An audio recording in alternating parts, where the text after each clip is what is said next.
Roraima em Imagens, uma perspectiva semiótica é o tema desta edição do Entrevistas DPE. Eu recebo o professor Dr. Maurício Zoen, seja bem-vindo. Obrigado, é muito bom estar com você, com os teus ouvintes, né? E mais uma vez, né, a gente se encontra para falar de coisas, para mim, interessantes. Acredito que seja interessante também para você e para os teus ouvintes. Sim, a semiótica em si é um tema que me agrada muito e eu não vou nem contar por que eu tenho esse interesse por esse tema, né? Professor, conta um pouquinho para a gente sobre essa exposição, qual foi o caminho até chegar nesse resultado? Então, a nossa vontade, né, é de nosso interesse tirar um pouco dos resultados das pesquisas que a gente constrói dentro da universidade e tirar, né, dos muros da universidade para a sociedade. Então, a gente escolhe lugares assim que tenham alguma relação com aquilo que a gente quer mostrar e aí trazemos ao público. Já fizemos isso em shoppings, né, em outros lugares, e agora chegou a vez da casa, a Casa de Cafés Macchiato, né? Mas por que lá? Porque é uma casa antiga, que foi, vamos dizer, restaurada, não mudou o aspecto, então tem aquele ar de lugar histórico, e a exposição é histórica, né? Conta, por meio das imagens, mostra documentos antigos, aquarelas, né, dos anos de 1800, 1700, fotografias daqui dos anos 20, 30, 40, 50. Então, a gente tentou levar essa exposição, que é fruto de uma pesquisa que trabalha com as imagens da Amazônia, uma parte dessa pesquisa.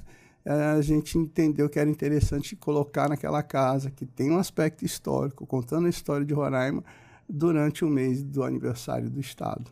Como é que foi esse processo, como o senhor mesmo acabou de falar, que é resultado de uma pesquisa, e é uma pesquisa de anos, não é verdade? Uma vida inteira. Conta um pouco pra gente, e inclusive já trouxe até bons resultados para o Estado de Roraima. Então, eu trabalho com imagens desde 1983, né? Na época eu servi aqui, era o BEF, hoje é o BIS, né? Eu trabalhava no pelotão de comunicação, então tinha essa relação, né?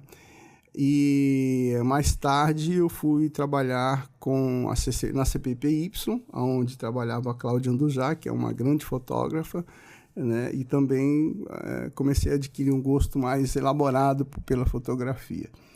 De lá para cá eu comecei a colecionar e depois que eu entro na universidade eu comecei a estudar essas imagens. E hoje nós temos um núcleo de pesquisa, que é o Núcleo de Pesquisa Semiótica da Amazônia, que provém tanto alunos, professores ou pessoas interessadas no tema, a gente provê de informações, sejam elas imagéticas ou não. Por conta desse estudo, a gente, por exemplo, no meu doutorado, eu utilizei essa parte dessa pesquisa para conseguir, inclusive, imagens da Amazônia que não estavam na Amazônia, né? A gente conseguiu cerca de 17 fotografias inéditas que estavam na Universidade de Harvard, nos Estados Unidos, né? Demoramos bastante tempo para conseguir essa parceria, mas conseguimos, que foi publicada num livro e também a gente fez exposição delas. E aí, num determinado momento dessa história toda, nós somos convidados para fazer parte do Conselho Científico da Federação Latino-Americana de Semiótica, que fizemos um congresso na USP, né, o 10º congresso, e aí me convidaram para ser desse conselho. Em sendo do conselho, também fiz parte da organização. E durante as reuniões eu sugeri, olha, por que a gente não faz um painel sobre a Amazônia, né? Tinha vários painéis. Falei, o que vocês acham de fazer um painel sobre a Amazônia? E aí tem aquela coisa, né? Tu dá ideia, então tu vais. Aí, aqueles momentos assim, falou, poxa... Por que eu falei? Aí eu falei, tudo bem, né? Eu consigo, vamos lá, vamos fazer, né? E aí, graças a Deus, eu consegui, conversei com professores das universidades aqui da região norte, E aí consegui montar um painel sobre a Amazônia. Eu levei 2 trabalhos meus, um inédito, outro com uma orientanda, que esse inédito é sobre a identidade que é construída na Amazônia por meio de imagens, isso dos anos 1700 até começo dos anos 1900. E o outro é um trabalho que a gente está começando a desenvolver com alunos, né? Já temos mais algum tempo trabalhando nisso, que é com inteligência artificial, que é a higienização da imagem do Amazônida por meio da inteligência artificial. E o painel, né? O painel que contou com trabalhos dos professores da Amazônia, que eu tive a honra de coordenar. E durante esse evento na USP, foi feita a eleição, né, da federação, me colocaram para coordenar, para fazer parte. E aí, depois da eleição, a presidente da Federação Latino-Americana se colocou à disposição da gente. Olha, vamos conversar, gostei dos trabalhos feitos. E no último dia do congresso, fizemos uma reunião, eu, a presidente da federação e mais um professor da escola da Metodista de São Paulo. E aí conversamos bastante tempo e agradeceram ter levado uma exposição de fotos também, né? Que eu ia levar essas exposições antigas, né? Mas aí eu iria colocar mais do mesmo, ou seja, o exótico, a Amazônia exótica, no olhar dos viajantes que passaram por aqui. Então, eu decidi fazer essa exposição lá na USP com fotógrafos locais, né? E convidei uma série de amigos, a Conceição Escobar, Andresa Mariô, Jorge Macedo e Marcelo Mora, e aí eles toparam e fizemos essa exposição lá, que foi muito visitada, foi muito legal. E é um olhar contemporâneo da Amazônia, de quem está aqui, quem produz aqui para a Amazônia. Foi muito bom.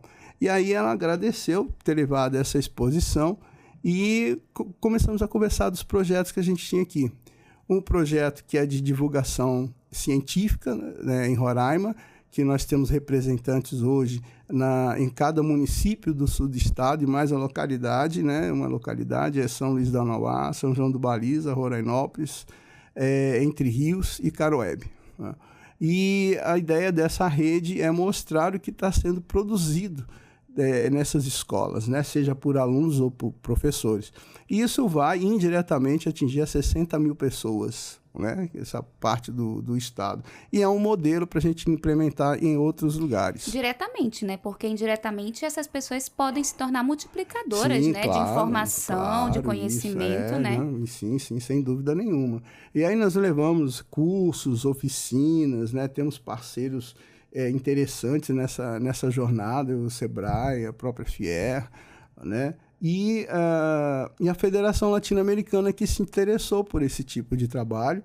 E como eu estava já coordenando esse painel sobre a Amazônia e com os professores da Amazônia, então vamos fazer alguma coisa? Vamos. Então montamos uma outra rede, que é a Rede de Pesquisadores em Comunicação e Semiótica da Amazônia, que aí também interessou, né, a federação e esse professor da Metodista, né, que eu conheci porque ele se interessava também por questões humanitárias.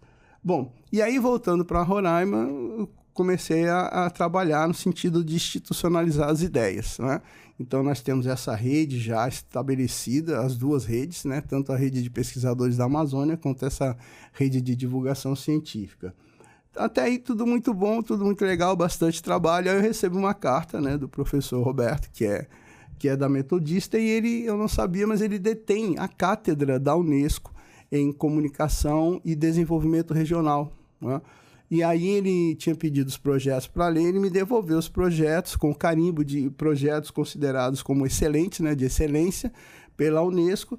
E aí, a partir daquele momento, a gente teria a possibilidade, né, já poderíamos utilizar a chancela da Unesco. Então, nos projetos nossos, a gente tem esse carimbo que é da Unesco junto, né, que é muito legal para mim, enquanto pesquisador e divulgador de ciência, para a universidade como um todo, porque é um trabalho sendo reconhecido, né, por instituições estrangeiras, inclusive, e para Roraima, porque está colocando o nome do nosso estado do lado de uma chancela que é a Unesco, trabalhando para o desenvolvimento humano.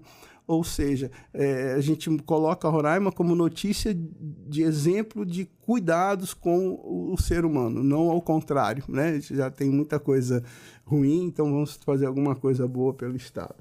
E aí, a partir dessas reuniões de trabalhos, é que vão surgindo essas experiências que são menores, mas não menos vigorosas, que é essa exposição que a gente está fazendo lá na Macchiato, né?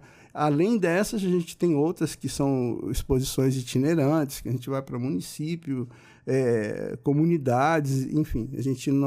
O que nós queremos é produzir ciência para as pessoas, né? Para seres humanos e não para marcianos. Porque quando fala em ciência, as pessoas vê como algo muito distante, né? E durante a sua fala, eu consegui pontuar aqui algumas coisas para a gente ir comentando. Afinal de contas, vocês já podem observar que o professor Maurício tem um trabalho muito rico, voltado para divulgar a Amazônia. Então, eu gostaria que o senhor falasse para a gente um pouquinho mais, nesse momento, sobre o estudo da inteligência artificial, como é que está sendo feito e como que qualquer pessoa pode contribuir para que essa imagem da Amazônia diante da tecnologia seja melhorada. Olha, Bom, vamos começar pela ciência que você falou. Não existe profissão de cientista. Ser cientista não é profissão. O que nós fazemos é pesquisar e o resultado das nossas pesquisas ela é considerada como ciência, dependendo da sua qualidade. Bom, a partir daí, vamos pensar que para fazer pesquisa existem ferramentas, né? E uma dessas ferramentas é a internet.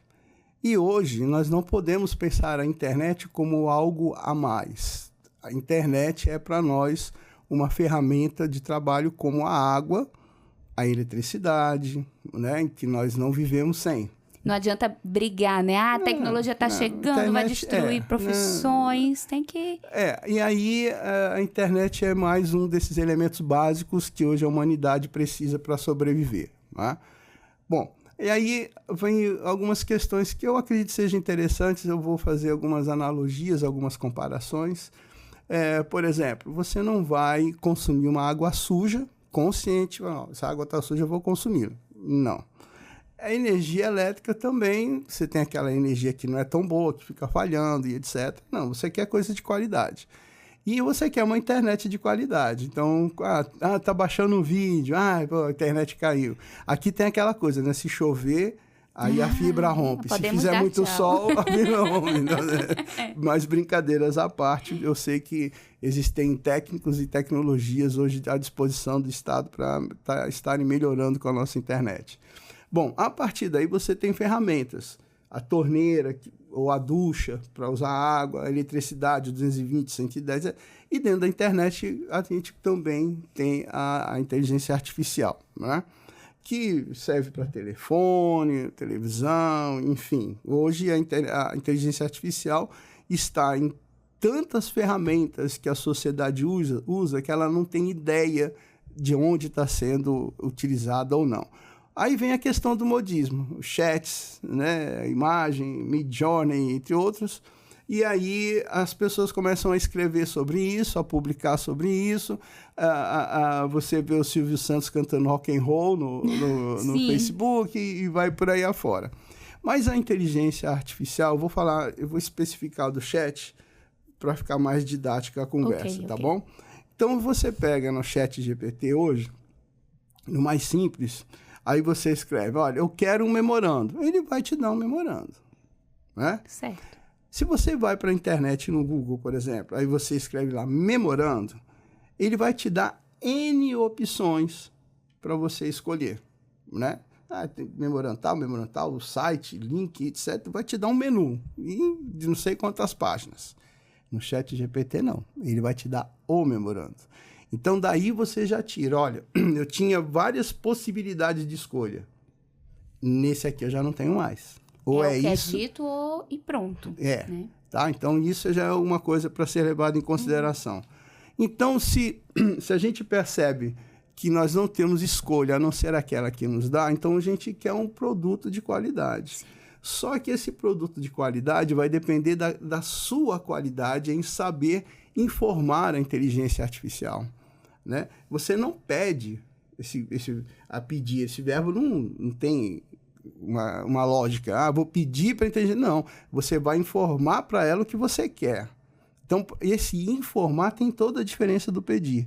Porque para você informar, você tem que saber escrever, tá? E saber escrever não é só você, eu quero isso, não. Tem que ter vocabulário, tem que ter uma qualidade de escrita, de entendimento, de lógica, né? O que acontece é que hoje, a nossa realidade social é que os jovens estão desaprendendo a escrever e não têm vocabulário mínimo para fazer um bom prompt. Então, você vê a maioria das grandes empresas que utilizam inteligência artificial estão contratando pessoas com 50 anos ou mais, porque as pessoas com menos de 50 anos perderam seus vocabulários, não sabem a diferença de uma palavra para outra, do sentido para outro. Estão pegando as pessoas que têm mais experiência, conhecimento, para alimentar e informar a ferramenta que está sendo utilizada pelos jovens. Isso. Podemos dizer que é isso? Exatamente, porque você vai e pede, olha, vou pegar o exemplo que eu dei agora há pouco, eu quero um memorando, aí ele vai te dar um memorando, aí você vai lá e arruma isso, aquilo, outro, beleza. Mas se você colocar as informações que vai precisar nesse memorando, olha, é um memorando para tal lugar, que trabalha desse jeito, isso e aquilo, assim, assado, aí você dá para a inteligência artificial, ela vem com um memorando bem específico, bem vigoroso, vamos dizer assim, em relação ao que você quer. Mas você pode perguntar, poxa, mas vai dar mais trabalho eu escrever sobre o que eu quero do que pedir, né? Então não é mais fácil pedir ou eu mesmo escrever o memorando? É mais fácil. Então, tem coisas que, se você tirar a preguiça de lado, você vai ver que é inerente a você. Você sabe fazer aquilo, você faz. Então, a ferramenta da inteligência artificial, ela não é para suprir a sua preguiça. Ela não é para suprir a sua necessidade de estar no lugar de conforto, na sua zona de conforto. Pelo contrário, a inteligência artificial ela é para dar uma qualidade maior àquilo que você precisa para trabalhar ou para o seu dia a dia, mas... Veja só, por que eu estou falando a preguiça? Porque você vê hoje, por exemplo, no WhatsApp, né? Você não digita você coloca VC, você não fala por quê, você coloca PQ, e às vezes nem coloca nada, basta colocar as carinhas. Então, com isso, o teu cérebro, o cérebro do ser humano, que é plástico no sentido de desenvolver ou evoluir, se for possível, mas ele vai perdendo algumas partes do cérebro que são ações importantes para que você tenha conhecimento. O que é o conhecimento? É a aplicação das informações que você tem. O que é informação? Tudo que você vê, que você ouve, sente o cheiro, etc., são informações. Essas informações elas são transformadas em conhecimento a partir do momento que você as utiliza. Tá? E esse processo é um processo intelectual, ou seja, do cérebro. Se você atrofia o seu cérebro, você não tem capacidade de criticar ou de construir um trabalho, voltando para a inteligência artificial, construir um bom prompt, uma engenharia de prompt, escrever bem para que a inteligência artificial te retorne com aquilo que você quer. Então, veja só, acaba sendo que tanto a inteligência artificial como em qualquer uma outra profissão que utilize qualquer uma outra ferramenta de trabalho, acaba caindo na qualidade do ser humano que a utiliza, tá? Então, assim, e eu costumo sempre dar esse exemplo porque eu acho que é um exemplo vigoroso. Nos anos de 1860, era a Guerra de Secessão nos Estados Unidos. O norte contra o sul, o separatismo, aquela coisa toda. Nesse momento, um ser humano, um soldado profissional, ele era capaz de matar, no máximo, um soldado profissional, no máximo, 3 pessoas por minuto, com aquela espingarda que coloca pólvora, sim, né? No máximo, em 1 minuto, ele conseguia matar 3 pessoas. Soldado profissional. Hoje em dia, um soldado profissional, ele aperta um botão e mata milhares. Então, veja que o ser humano, o desenvolvimento do ser humano, ele está muito mais habilitado a tirar vidas, a desenvolver tecnologia para tirar vidas, do que a tecnologia para salvar vidas. Câncer, Alzheimer, Parkinson, outras doenças que estão aí há muito tempo e não tem o mesmo crédito que se tem para a construção de armas e etc. Então, é inerente ao ser humano a nossa capacidade de destruir. E como isso é inerente a nós também temos medo, receio de qualquer coisa nova que venha nos destruir. Então, quando você diz a internet ou inteligência artificial vem para tirar vários empregos, isso é uma coisa natural. É natural isso, porque à medida que vai se desenvolvendo tecnologias e técnicas, as que estão ultrapassadas, elas deixam de ser utilizadas. E já aconteceu isso outras vezes, sempre, né? sempre vai acontecer. A questão é que você, qual é o seu interesse em você mesmo, né? E isso tem que começar, na minha geração, começava a pensar isso a partir dos 16, 17, 18 anos. Essa geração que está chegando agora tem que pensar nisso a partir dos 11, 12 anos. Quais profissões que existiam na sua geração que hoje em dia não existem mais e quais que surgiram, né? E isso exige dos pais uma atenção maior aos filhos. Por quê? E exige também dos pais uma educação melhor. Porque o teu filho, ele mexe no celular bem melhor do que você. Ele trabalha na internet com computador bem melhor do que você. Então, como você vai perceber que se essa geração, seu filho ou sua filha, como é que você vai perceber qual é a profissão que ele tem vamos dizer assim, vou dizer o dom, que você tem uma afinidade, acho que é melhor isso, tem uma afinidade se você já não conhece mais as ferramentas que estão sendo colocadas agora. Isso não é questão de culpa, não estou culpando ninguém não, até porque a tecnologia hoje, ela se desenvolve muito mais rápido do que há 10, 15 anos atrás, muito mais rápido, tem ferramentas, etc. E as ferramentas que estão sendo utilizadas hoje, na sua grande maioria, não é o microfone, não são ferramentas palpáveis, né, concretas que as pessoas veem. São ferramentas que estão na internet. Por isso é que a gente começou a falar da internet no começo. Então, são ferramentas de utilização intelectual. Elas estão ali, né, mas para ser utilizadas da maneira certa, da maneira correta ou mais eficaz, quem utiliza tem que ter um aporte intelectual bom também.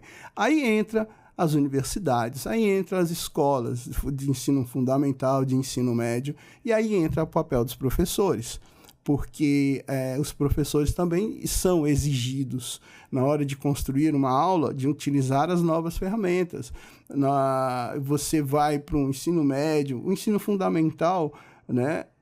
E como é que você vai colocar essa ferramenta para essas crianças? Isso é uma coisa. A outra coisa existe esse ferramental, vamos dizer assim, dentro das escolas para esses professores utilizarem, eles estão amparados por políticas públicas, por política do Estado, em dar boas condições de trabalho. As escolas têm isso em quantidade para os seus alunos. Tem escola que não tem teto. Não estou falando de Roraima só, estou falando do Brasil, estou falando de uma forma geral, tá? Me entendo. Tem escola que não tem teto, tem escola que não tem lugar para o professor ficar. E aí vem aquela coisa romântica. Não, onde tiver uma árvore com uma boa sombra, o professor vai estar lá, vai ensinar. Sim, eu consigo ensinar embaixo de uma árvore, tranquilamente, mas não todo dia. Eu não consigo ensinar certas coisas, porque embaixo da árvore não vai ter ferramenta para isso. Então, não é romantizar a nossa situação agora. É tentar se afastar um pouco, porque quando você se afasta do problema, ou quando você se afasta da circunstância, você consegue enxergar ela melhor. Então, peraí, o que está acontecendo? Para um pouco para pensar. E aí, uma pausa, Nana. Eu estava com tanta fé que depois da nossa crise sanitária, chamada Covid, depois dessa situação terrível que a humanidade enfrentou, eu achei que aquele era o momento de todo mundo parar e pensar o que é que nós estamos fazendo, né? Estamos fazendo...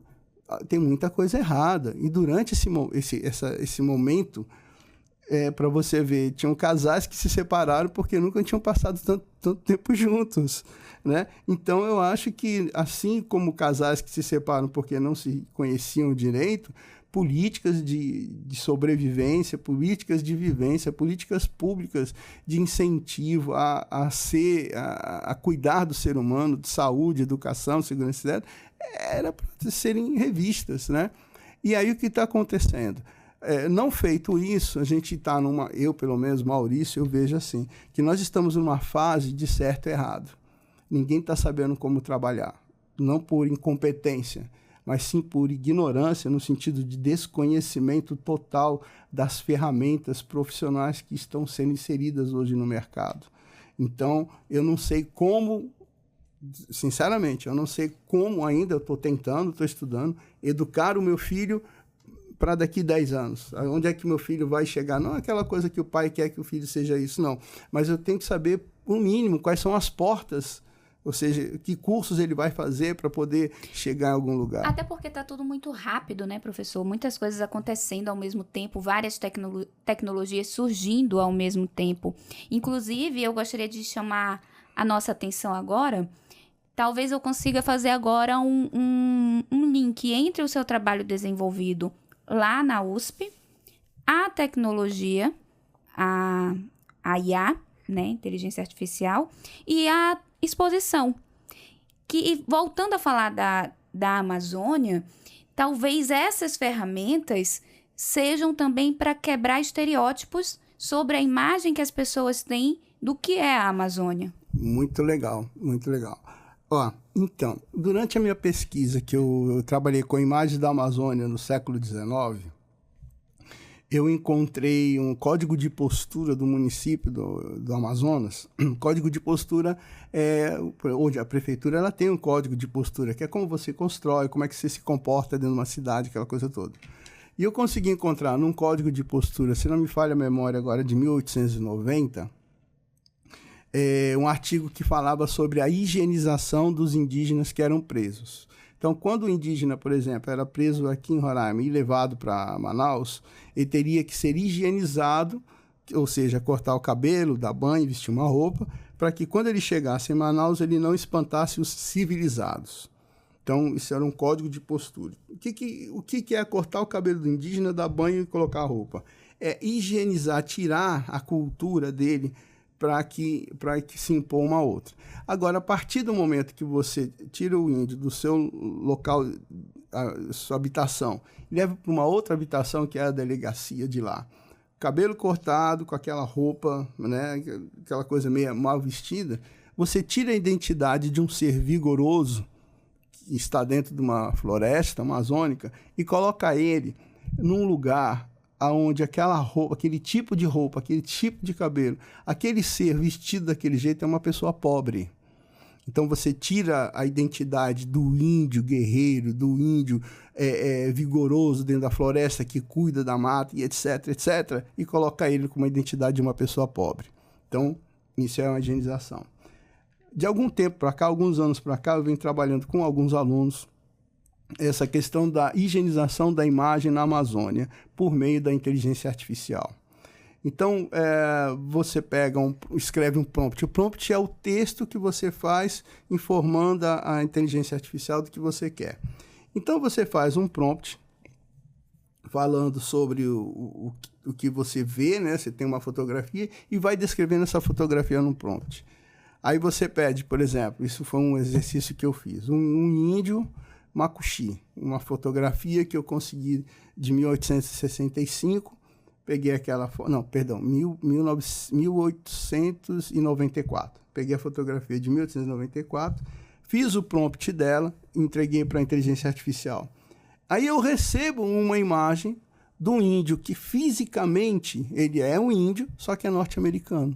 É um estereótipo, é uma higienização da imagem. Você pede um índio macuxi brasileiro e vem um índio com as características norte-americanas. Aquela higienização que antes era física, no século XIX, começo do século XX, hoje é uma higienização digital, virtual, né, no século XXI. Então, muitas características de imagens e de textos que nós produzimos não são da identidade brasileira, são da identidade europeia, porque é onde você tem os dados, né? Europeia, Estados Unidos, etc. Então, esse processo de higienização cultural que a gente recebe não é de hoje. Como eu falei, a inteligência artificial, como está no boom, está na moda, então você percebe mais.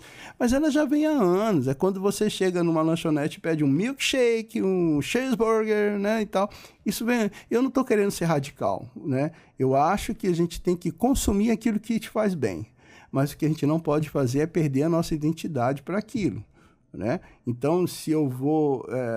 O cinema, por exemplo, poxa, o Brasil na década de 30, 40, 50 era reconhecido mundialmente por conta de falta de investimentos e etc, etc. Não vou entrar nesse mérito agora, mas a gente perdeu para Hollywood, né? Então, a minha geração assistiu o National Kid, que era enlatado do Japão, outros enlatados, Túnel do Tempo, Perdidos nos Espaços. A gente consumia as histórias culturais de outros países, né? Ainda está acontecendo muito isso. Agora, nessa nova geração, que não é mais nem a minha, é o K-pop.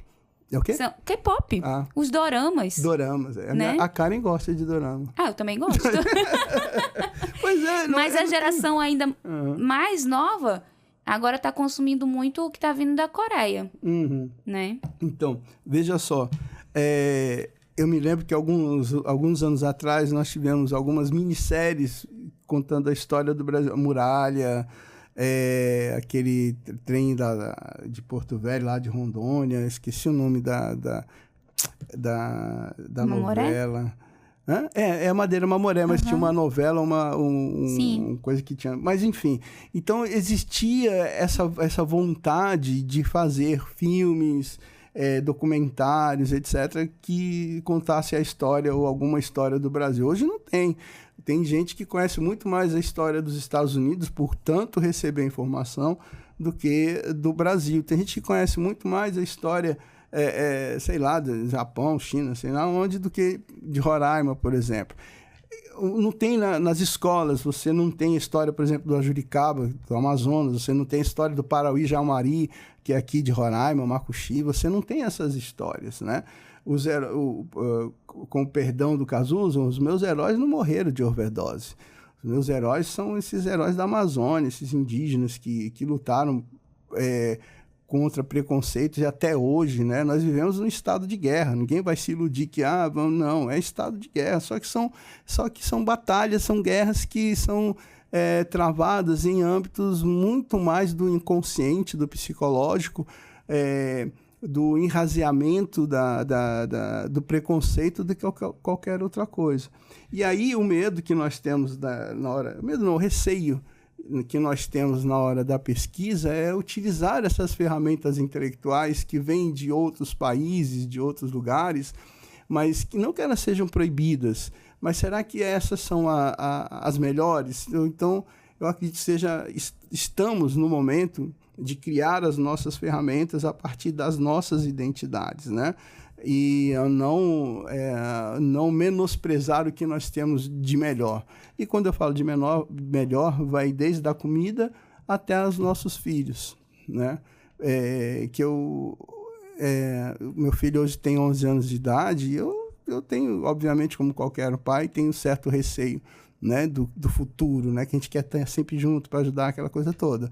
Mas o meu medo não o meu receio é muito mais das possíveis ferramentas que vão vir, né, de trabalho, do que essa inteligência artificial vai poder fazer. Não que cara, todo mundo está falando de Exterminador do Futuro, né?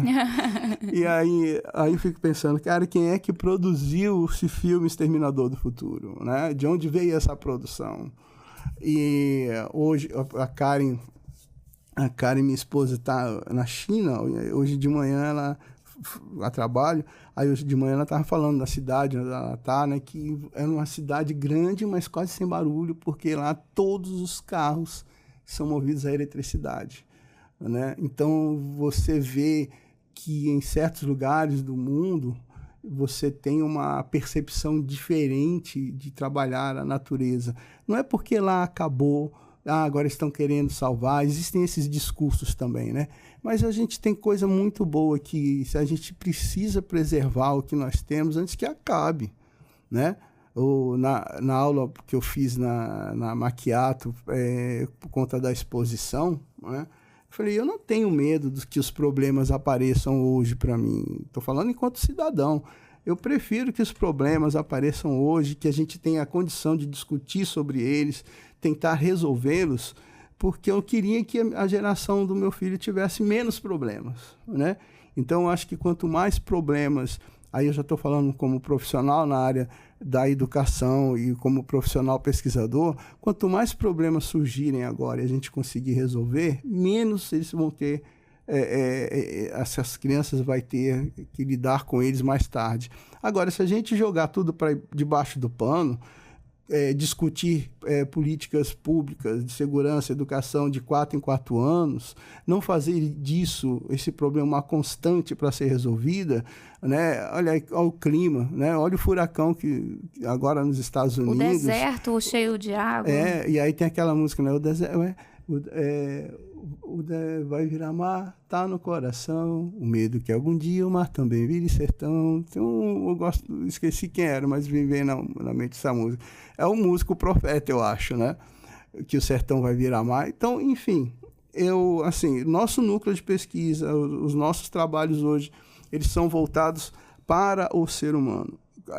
E aí a gente pensou o seguinte, o que é que nós temos hoje? Nós temos o passado, que pertence a nós. Esse passado fomos nós que construímos, e ele é digno de ser lembrado sempre, né?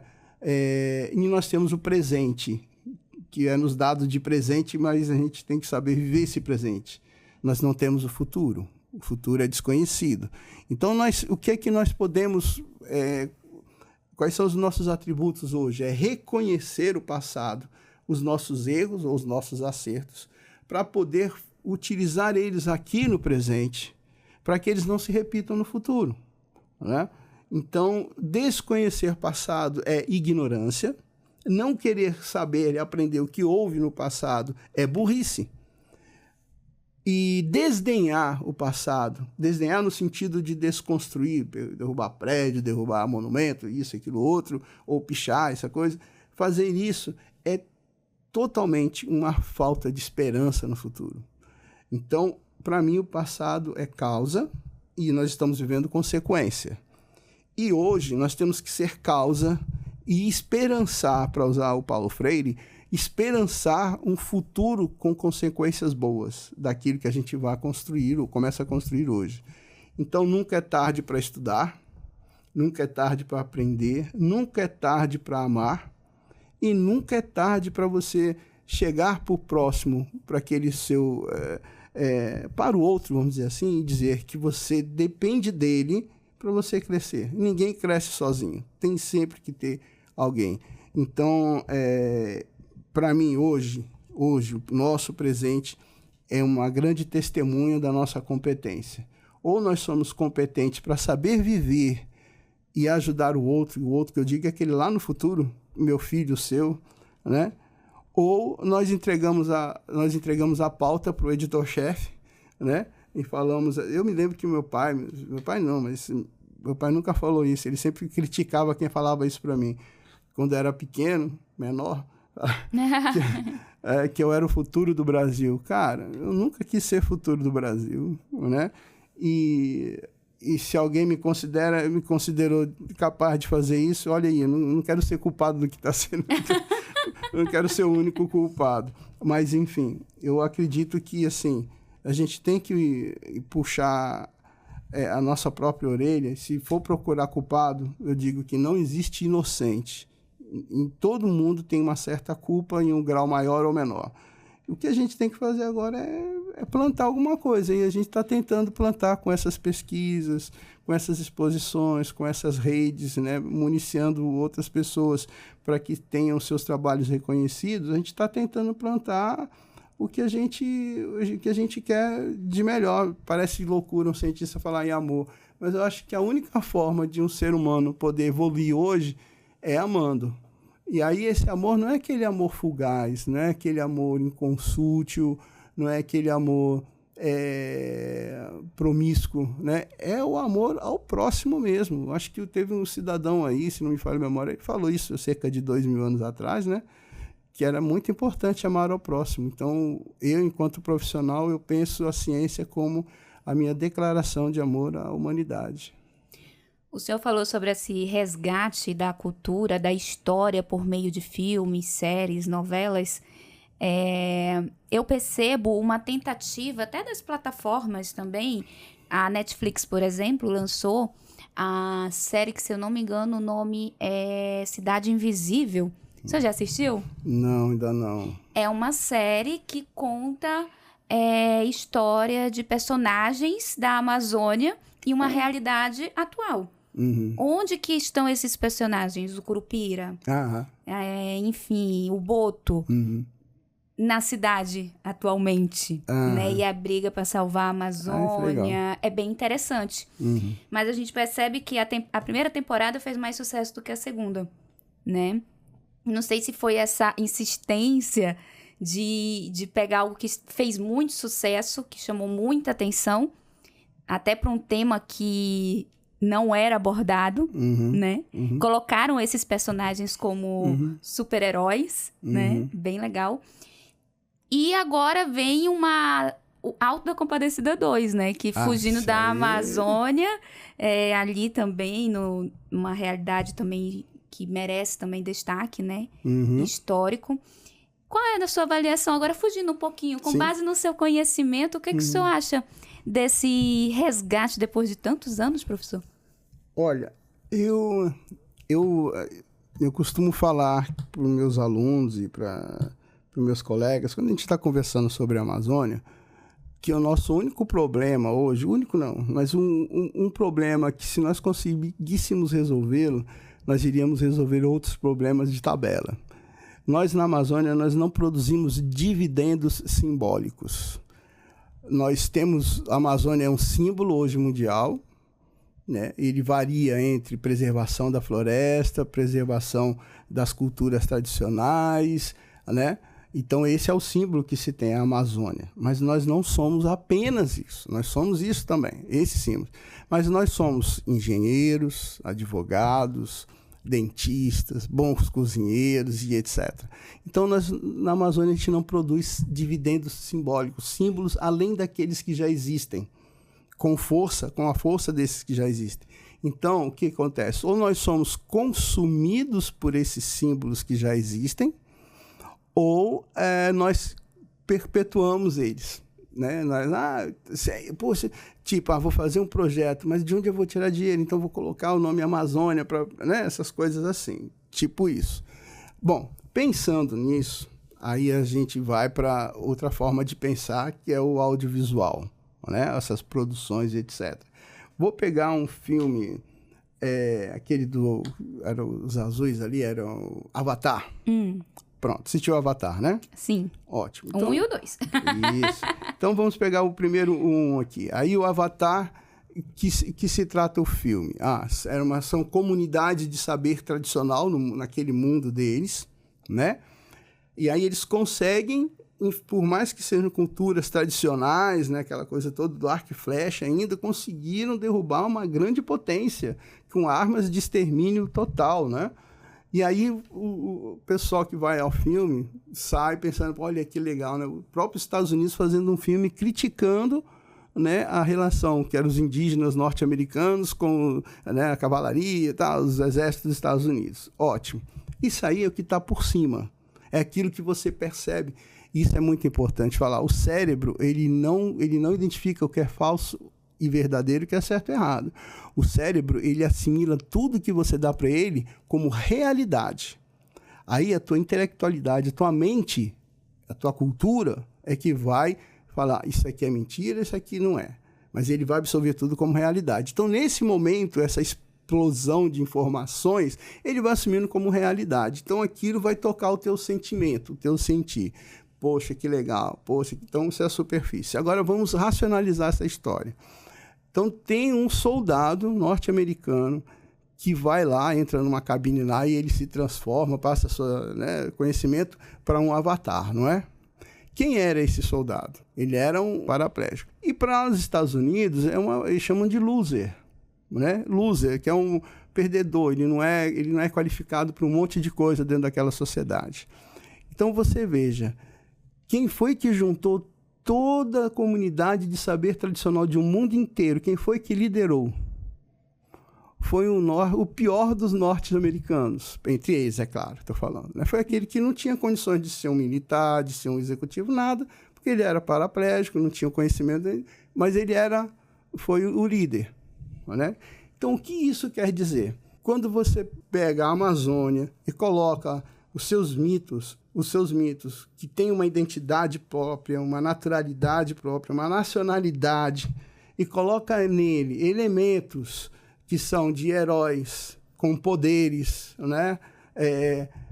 Que vai ao encontro de um discurso de poder norte-americano ou europeu, sei lá, você desqualifica ele como um mito nosso, um mito brasileiro. Não é? Aí você vai e me pergunta assim, poxa, mas não está tirando a beleza do entretenimento? Aí eu vou te responder, não sei, só sei que foi assim. Já falando do outro filme, né? Sim. Mas veja, que o nosso trabalho quanto pesquisador não é tirar o romantismo do filme, o entretenimento, não é isso. Isso aí fica para a plateia, cada um vai consumir o que gosta, etc.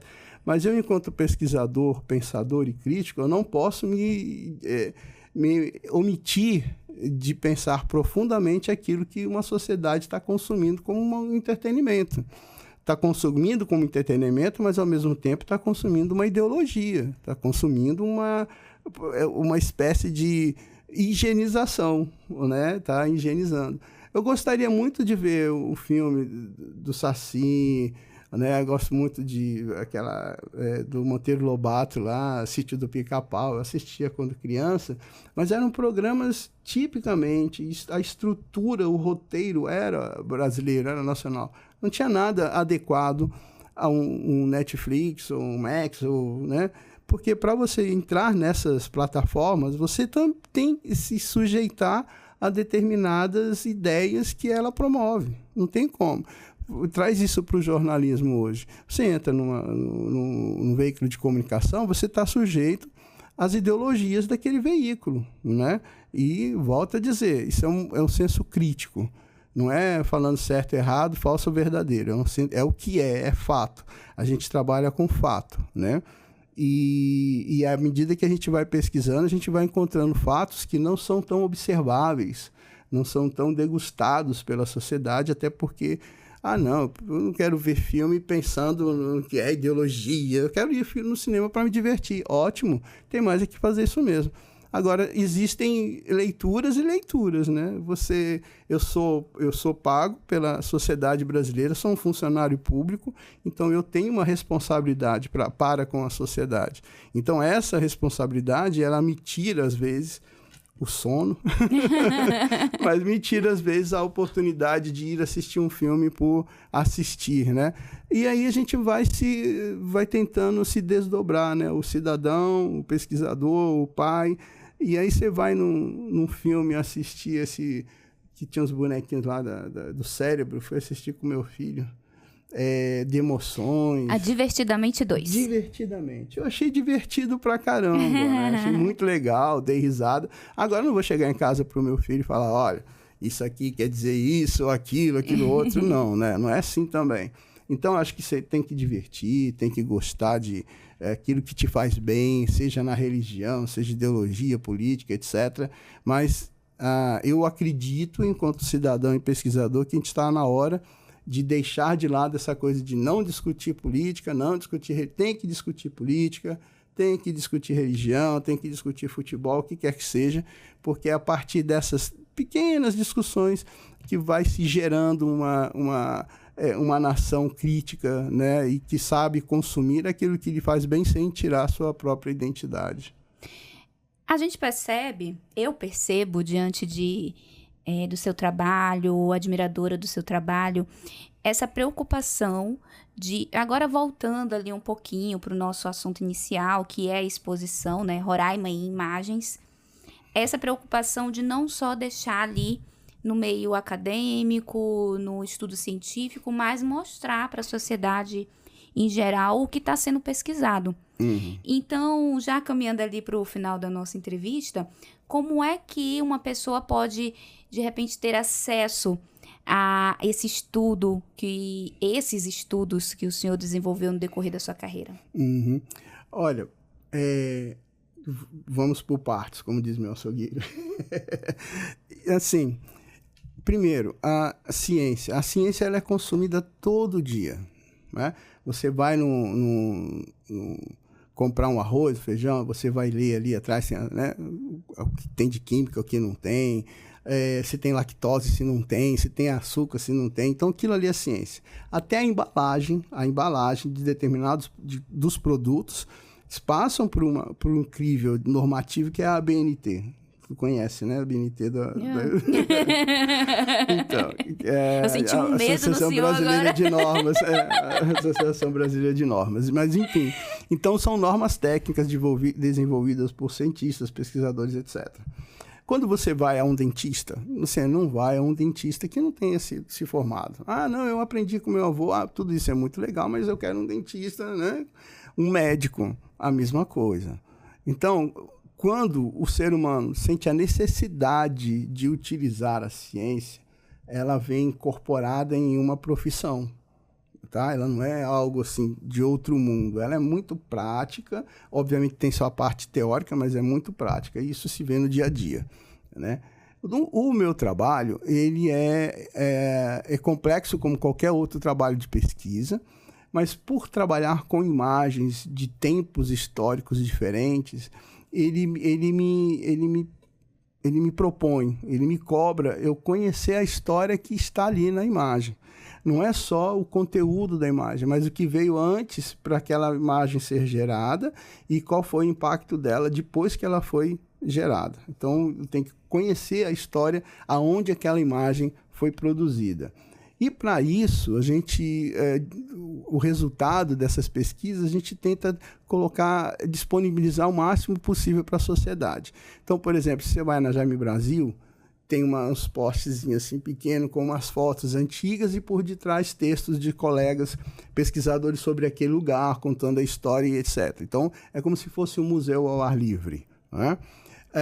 Documentos. Então, a gente tem mais de 70 mil páginas digitalizadas de jornais aqui do estado, que vai desde 1914 até 1983.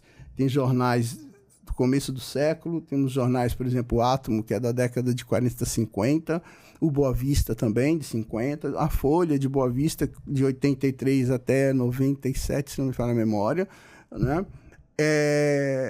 Outros documentos, nós conseguimos o primeiro livro sobre Roraima, que na época chamava álbum, né? Que é o Vale do Rio Branco, feito pelo governador Constantino Neri, que veio para cá, para Roraima, em 1904, e aí fez uma espécie de relatório com fotografias, né?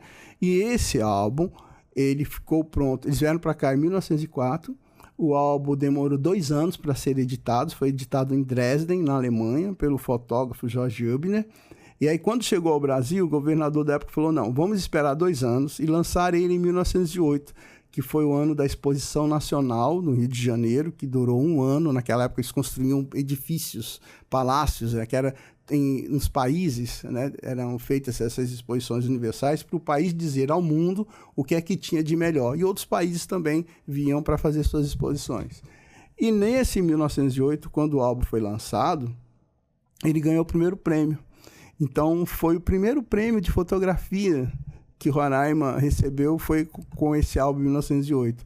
E aí eu consegui o original, passei 1 ano digitalizando ele para tirar as imperfeições das fotografias que tinham nele, etc. E aí consegui, com o edital do Ministério da Educação, fazer a produção dele, tanto digital como físico, e aí eu saí distribuindo, não queria cobrar, até me falar, poxa, mas é o primeiro, você ia ganhar bastante dinheiro. Falei, mas é aquela coisa, eu sou funcionário público, eu consegui fazer isso com dinheiro público dos impostos das pessoas, então tem mais que ser 0800, né? Até para colocar para os adolescentes que não tinham dinheiro para comprar aquilo ali, mas é conhecimento. Que também é uma outra forma de mostrar responsavelmente o que a gente está fazendo dentro da universidade.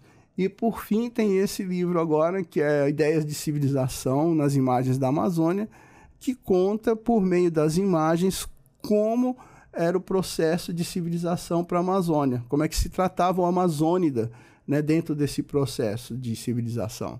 Que também tem várias imagens, inclusive imagens inéditas, que a gente conseguiu, como eu falei anteriormente, com a Universidade de Harvard, nos Estados Unidos. Então, a gente vai colocando para a sociedade aquilo que a gente tem certeza, uma certa certeza, né, uma garantia de uma determinada verdade. Seja uma exposição de fotos, né, seja, como nós fizemos anteriormente, uma exposição com estilogravuras da Amazônia, belíssimas, de 1785. Então, à medida que a gente consegue dar identidade àquele documento, aí a gente disponibiliza para a sociedade, né? Então, não é uma coisa assim... Por exemplo, o meu arquivo pessoal hoje, eu tenho mais de 1 milhão de documentos imagéticos sobre a Amazônia. Então, você imagina trabalhar com esse montante, separar como trabalhar, o que deve ser trabalhado e com quem trabalhar, né? Que a gente também trabalha em parcerias, já é um trabalho extenuante, mas que tem o seu valor, né? Para nós, pessoalmente. E aí a gente vai trabalhando, por exemplo, agora no programa de pós-graduação, que está aberta a seleção. Né? Fica a dica, né? No programa de pós-graduação em comunicação, eu acompanho pós-doutores, né? Então a gente não orienta pós-doutores, a gente acompanha, né? Faz o acompanhamento. Então eu já acompanhei um pós-doutor, terminou agora comigo, o pós-doutorado dele, que é o Juscelino Neco, ele é quadrinista, ele tem trabalhos fora do Brasil, reconhecido mundialmente, e ele fez o pós-doutorado dele com a gente sobre as imagens em quadrinhos na Amazônia, a história dos quadrinhos feitos sobre a Amazônia. E tem um outro colega, o Michel, que trabalha, que é da Universidade do Acre, que fez sobre os monstros na Amazônia. Aqueles monstros, no mapa antigo não tinha os monstros que tinha e tal, aquela coisa, nos relatos, encontro com monstros, então trabalhou esses monstros, né? Enfim, então, à medida que a gente vai juntando, arquivando esses documentos, sejam ele imagens, cartas, telegramas antigos, enfim, a gente junta isso, tá? E aí vai trabalhando projetos de pesquisa. À medida que esses arquivos vão ganhando um aspecto de verdade no sentido social ou cultural da palavra, a gente disponibiliza com a melhor ferramenta possível. A ideia é um dia fazermos um museu virtual. Espero que dê certo. Vai dar, já deu. Eu quero aproveitar a oportunidade e lembrar que amanhã é dia do professor. Ah, que legal. Então, eu já quero lhe parabenizar, agradecer também como sua aluna, eterna aluna. Legal. E saber qual é a mensagem que o senhor deixa sobre esta data. Olha, lá vai eu. Eu acho que o dia do professor, sim, a gente merece um descanso. Mas quem é professor de manhã, de tarde, de noite, sábado, domingo, feriado. Não tem como não o ser, né? Porque hoje, atualmente, o professor ele ganha aspectos também de um parente muito próximo, às vezes até nivelado com um parente, um pai ou uma mãe, né? Desabafos, enfim, posso elencar várias ações e situações que a gente se encontra como professor. Mas, assim, falando do fundo do coração, eu acho que a sociedade ela tem que entender que todo mundo é professor de um certo aspecto, né? Todo mundo tem algo para ensinar. Exatamente. Todo mundo tem alguma coisa para ensinar. Mas, para mim, comemorar ser professor é comemorar ter alunos. Você não é professor, volta a falar sozinho. Você só tem essa identidade de professor porque você consegue ensinar alguma coisa para alguém. Então, para mim, dia do professor é para celebrar os meus alunos. Então, que bom que eu estou aqui com você hoje. Que eu posso celebrar esse momento com você, com o João, que está na produção, com outros alunos, que me fazem ser o que eu sou. Que me dão a honra de fazer parte de um momento da vida deles. Que me dão o prazer de conhecer novas linguagens, que cada geração que entra a gente vai aprendendo uma coisa diferente. Então, assim, ser professor para mim é ser alguém, é ser um aluno de Deus. É isso. Perfeito. Parabéns mais uma vez. Obrigado. E caminhando agora, de fato, para o final da nossa entrevista, do nosso bate-papo, enfim, da nossa conversa, eu gostaria de saber, diante de tantos assuntos que nós abordamos, algo mais que o senhor gostaria de ressaltar? Não, assim, quem quiser fazer parte dessa família que é do programa de pós-graduação em comunicação, a gente está com as inscrições abertas, basta entrar no ppgcom/UFRR, tá o edital, tá tudo ali, né? E, assim, eu acho que o que eu quero falar, outros já falaram, não existe uma frase perfeita, né, uma fala perfeita para gente expressar o que a gente sente pelo nosso trabalho, pela humanidade.